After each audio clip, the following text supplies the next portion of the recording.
2 या 3 या कहीं 1-2 होंगे, कहीं पीडब्ल्यूडी अगर वो ठीक है, लेकिन जो मौलिक दोबारा से एडवर्टाइजमेंट होता है, दोबारा से जो मौलिक सवाल उठाया गया है उसकी जगह किसी जनरल को नहीं रखा गया। जो मौलिक सवाल उठाया गया वो यही कि लेटरल एंट्री के पीछे, लेटरल एंट्री के पीछे का इंटेंशन क्या है, झूठ नहीं चलने दूंगा मैं। ठीक है, आप पे लौटूंगा मैं। ये मौलिक सवाल है कि इसके पीछे की इंटेंशन क्या, और इसी को लेकर बार बार ये कहा जा रहा है कि भाई ये रिजर्वेशन को खत्म करने या बैकडोर एंट्री की भी है, उसमें आरएसएस का भी जिक्र किया जा रहा है। हम लौटेंगे आपके पास।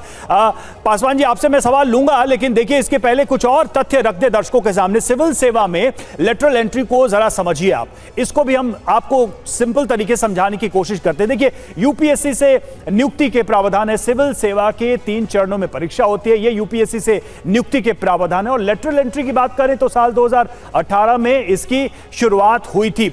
यूपीएससी से जो नियुक्ति होती है उसमें देखिए प्रीलिम्स, मेंस और इंटरव्यू, ये प्रोसेस अपनाया जाता है सिलेक्शन के पहले। लेटरल एंट्री में क्या है, सिविल सेवा में सीधी नियुक्तियां होती हैं, यानी कि उसमें जो प्रोविजन है डायरेक्ट एंट्री का है। यूपीएससी से नियुक्ति की बात करें तो परीक्षा पास होने पर मेरिट लिस्ट बनाई जाती है, उसमें नाम आता है और फिर उसके हिसाब से सिलेक्शन होता है। यूपीएससी की परीक्षा की जरूरत नहीं होती है लेटरल एंट्री के लिए। और यूपीएससी की बात करें तो नंबर के आधार पर मेरिट लिस्ट बनाई जाती है, और लेटरल एंट्री में देखें तो आरक्षण के नियमों का इसमें फायदा नहीं मिला है, कम से कम अभी तो यही आरोप लगे हैं। और देखिए, मेरिट के आधार पर आईएएस, आईपीएस, आईएफएस बनते हैं। यूपीएससी जो एग्जाम कंडक्ट करती है और दूसरे भी अदर्स एग्जाम भी यूपीएससी की तरफ से कंडक्ट किए जाते हैं। लेटरल एंट्री की बात करें तो सिलेक्शन सिर्फ इंटरव्यू के आधार पर होता है, यानी कि साक्षात्कार होता है कैंडिडेट का, और उसके बाद ये जो है नियुक्ति होती है। राजेश पासवान जी, ये तो हमने प्रोसेस की बात की, आरोप भी आपने भी लगा लिया, आपने जवाब भी सुन लिया। मैं इसको तकनीकी आधार पर समझना चाहता हूं, और अगर मैं गलत हूं तो आप मुझे करेक्ट करिएगा।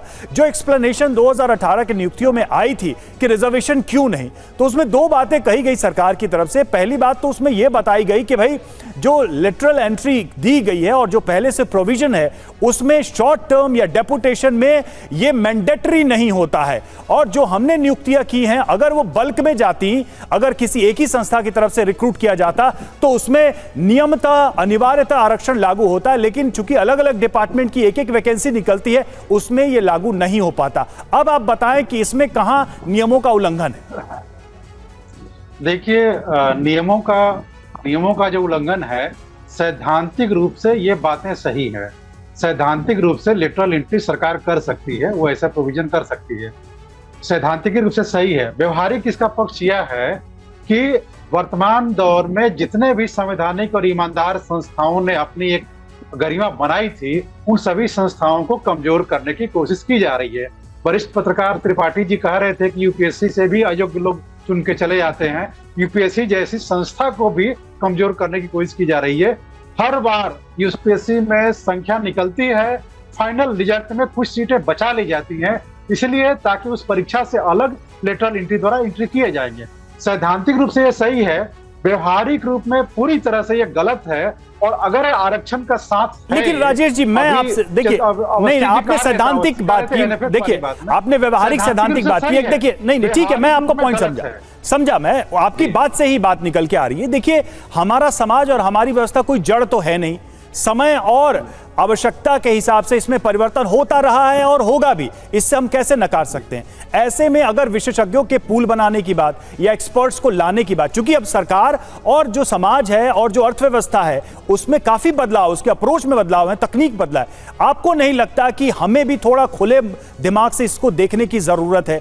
इसको सिर्फ एक ही चश्मे से, यानी आरक्षण के चश्मे से क्यों देखा जाना चाहिए? मुझे इसका जवाब आपसे चाहिए।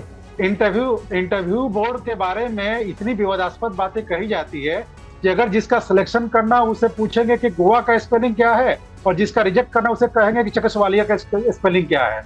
ये आरोप है, लेकिन ये आरोप है, ये एकदम आरोप है। जातिवादी मानसिकता से ग्रसित कोई भी बोर्ड ईमानदारी से न्याय नहीं कर सकता।